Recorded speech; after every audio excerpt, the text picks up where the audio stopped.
Look, one of the most toughest seasons that we will find ourselves facing at times is when we are starting an assignment or a project that the Lord gave to us from the ground up. And so in the beginning, it seems small. A lot of people, a lot of us, we don't like small beginnings because we see the completed work and we're ready to get to the completed work. But the Bible tells us not to despise small beginnings.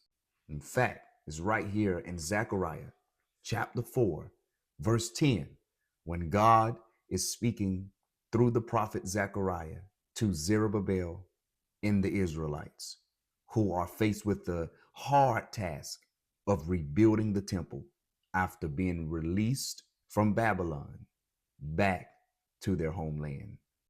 Zechariah 4, verse 10, it reads, "For who despises the day of small things?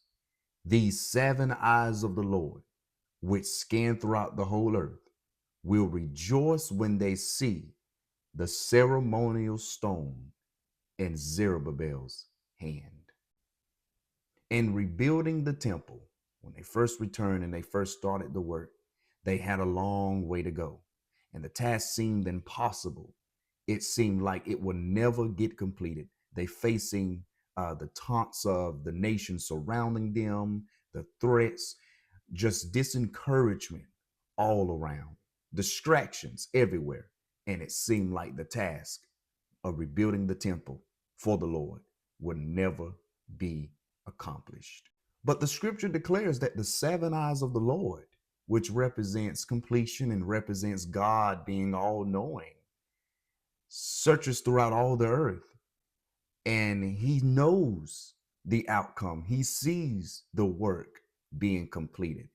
In fact, the scripture says that when the Lord sees Zerubbabel with the ceremonial stone in his hand, the Lord will rejoice. He sees the completed work. So let me encourage you. If you are working on an assignment for the Lord and for the project and it seems small now, do not give up. Do not become discouraged because the Lord knows and he sees the outcome. God's spirit is there with you to empower you and enable you to complete the work